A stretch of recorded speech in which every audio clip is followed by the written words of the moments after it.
Hey everyone, I welcome you all to this session. इस video के अंदर हम लोग डिस्कस करने वाले हैं सैम्पल एंड पॉपुलेशन के बारे में। इसके अलावा हम लोग डिस्कस करेंगे इन्फरेंशियल एंड डिस्क्रिप्टिव स्टैटिस्टिक्स के बारे में, बेसिक डेफिनेशन देखेंगे। तो बेसिकली होता क्या है, लेट्स से कोई एक बहुत सारे लेट्स से डेटा पॉइंट्स हैं, या एक आपके पास बहुत सारे इंडिविजुअल्स का एक एक ग्रुप है जिसके बारे में आप कुछ स्टडी करना चाहते हो, ठीक है।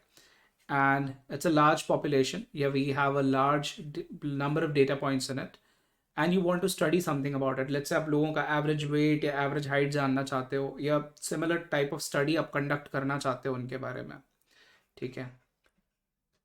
एवरेज वेट और हाइट आप कुछ निकालना चाहते हो, let's say. So in that case, क्योंकि बहुत ज़्यादा यहाँ पे डेटा पॉइंट्स हैं या फिर बहुत ज़्यादा इंडिविजुअल्स हैं यहाँ पे, तो ये आपके लिए फीजिबल नहीं होगा, इजी नहीं होगा कि आप एक एक बंदे का डेटा वहाँ पे कलेक्ट करो, डिटेल कलेक्ट करो एंड देन उस पर एनालिसिस करो, ठीक है। तो हम लोग क्या करते हैं सिचुएशंस के अंदर, हम लोग बेसिकली एक सैम्पल कंसिडर करते हैं। ये जो सैम्पल होता है, ये सैम्पल कुछ नहीं बल्कि इस पूरे के पूरे पॉपुलेशन का, इसको आप पॉपुलेशन बोल के रेफर करते हो। ये जो सैम्पल होता है, ये इस पॉपुलेशन का एक सबसेट होता है, ठीक है, इसका एक पार्ट होता है। जो सैंपल है वो बेसिकली आपके पॉपुलेशन का एक सबसेट होता है, उसका एक छोटा सा पार्ट होता है। और आपको सैंपल को इस तरीके से चूज करना होता है ताकि वो सैंपल रैंडम हो एंड वो आपके पॉपुलेशन का बेस्ट रिप्रेजेंटेशन करे। इसको अभी डिस्कस करेंगे। फिर आप क्या करते हो, सैंपल चूज करने के बाद आप सैंपल के बारे में स्टडी करते हो, एंड सैंपल के बारे में स्टडी करके आप पॉपुलेशन के बारे में इन्फरेंसेस ड्रॉ करते हो या फिर पॉपुलेशन के बारे में कंक्लूजन्स निकालते हो, ठीक है। तो इस तरीके से हम क्या करते हैं, अपनी पूरी की पूरी रिसर्च या स्टडी को कंडक्ट करते हैं। तो सैंपल क्या होता है, सैंपल बेसिकली पॉपुलेशन का एक सबसेट होता है, राइट। एंड हमने एक बात बोली कि हमारा जो सैंपल है वो रैंडम होना चाहिए। तो रैंडम होने का मतलब ये होता है कि हर वो डेटा पॉइंट जो पॉपुलेशन के अंदर लाई कर रहा है या फिर पॉपुलेशन के अंदर है, उस डेटा पॉइंट के सिलेक्ट होके सैंपल में आने की जो प्रोबेबिलिटी है या सैंपल में आने का जो उसका चांस है वो बराबर होना चाहिए। जैसे कि अगर इस डेटा पॉइंट और इस डेटा पॉइंट को कंसिडर करें तो इन दोनों का इक्वल चांस होना चाहिए यहाँ से पिक होके सैंपल में जाने का।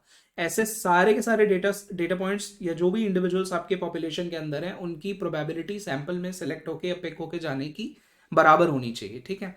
इसका मतलब होता है रैंडम सैंपल होना चाहिए आपका। और दूसरी चीज होती है कि हमने बोला कि सैंपल ऐसा हमको पिक करना है जो हमारे पॉपुलेशन का बेस्ट रिप्रेजेंटेशन करे। तो इस चीज के लिए भी एक एग्जांपल ले लेते हैं। लेट्स से आपके पास जो पॉपुलेशन है वो कुछ इस तरीके से है कि आपके पास 10 वैल्यू के बराबर 10 डेटा पॉइंट्स हैं, 20 वैल्यू के बराबर लेट्स से आपके पास 10 और डेटा पॉइंट्स हैं,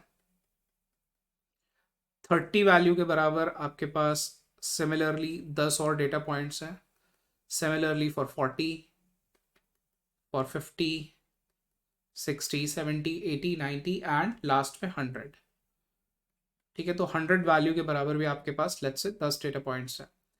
अब अगर आपने लेट्स से एक आपको बोला गया कि यहाँ से सैंपल पिक करो, लेट्स से आपने एक ऐसा सैंपल पिक कर लिया जहां पे आपने ये 5 वैल्यू 20 के बराबर ले ली और 5 वैल्यू 30 के बराबर ले ली। आपसे बोला गया कि आपका जो सैंपल साइज है वो 10 के बराबर है, ठीक है। आपको बेसिकली वहां पे 10 डेटा पॉइंट्स या 10 इंडिविजुअल्स का डेटा यहाँ से पिक करना है पॉपुलेशन में से, और वो 10 लोगों का डेटा ऐसा होना चाहिए जो कि आपके पॉपुलेशन का रिप्रेजेंटेशन करे।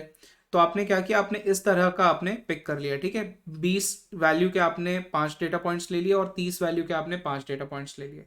तो ये जो आपने यहाँ पे डेटा पॉइंट्स पिक किए हैं, आपको क्लियरली दिख रहा है कि आपने 10 वाले को पूरी तरह छोड़ दिया, 40 वाले को पूरी तरह छोड़ दिया, 50 वाले को छोड़ दिया। इस तरह से आपने बाकी सबको तो छोड़ ही दिया है, केवल 20 और 30 वाले से आपने डेटा पॉइंट्स पिक कर लिए हैं, ठीक है। तो लेकिन अगर इसी के बजाय अगर हम एक ऐसा सैंपल पिक करें जिसमें कि हर एक सेट में से एक एक एलिमेंट पिक होके आए, जैसे कि ये 10 वाले सेट में से एक 10 पिक होके आए, ये 20 में से एक 20 पिक होके आए, ये 30 वाले में से एक 30 पिक होके आए, एंड इस तरीके से हर एक सब सेट में से 40 वाले में से एक 40 पिक होके आ जाए, 50 में से एक 50 पिक होके आ जाए, एंड सो ऑन, 100 वाले में से एक 100 पिक होके आ जाए।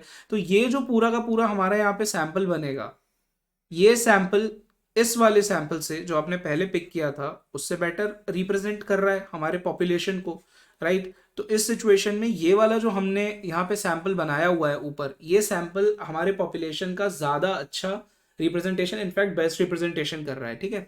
तो इसी का मतलब होता है कि आपको एक ऐसा सैंपल पिक करना होता है, एक ऐसा सैंपल चूज करना होता है जो कि आपके पॉपुलेशन का बेस्ट रिप्रेजेंटेशन वहाँ पे करे। At the same time random भी होनी चाहिए सैम्पलिंग, ठीक है, कि पॉपुलेशन में से हर डेटा पॉइंट के या डेटा वैल्यू के पिक होने के जो चांसेस हैं वो बराबर होने चाहिए।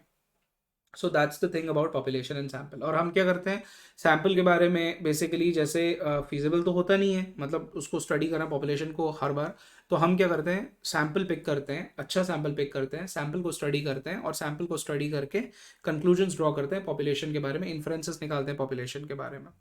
अब अगर हम लोग बात करें डिस्क्रिप्टिव स्टैटिस्टिक्स और इन्फरेंशियल स्टैटिस्टिक्स की, तो डिस्क्रिप्टिव स्टैटिस्टिक्स की अगर बात करें तो डिस्क्रिप्टिव स्टैटिस्टिक्स का सिंपल सा मतलब होता है डेटा को डिस्क्राइब करना, डेटा को समराइज करना, ठीक है।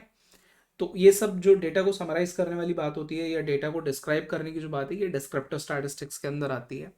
जब आप कुछ कंक्लूजन्स ड्रॉ करते हो, जैसे हमने क्या किया कि अभी हमने एग्जांपल लिया कि हम क्या करेंगे कि सैंपल के बारे में स्टडी करेंगे एंड देन हम पॉपुलेशन के बारे में इन्फरेंसेस निकालेंगे या कंक्लूजन्स निकालेंगे।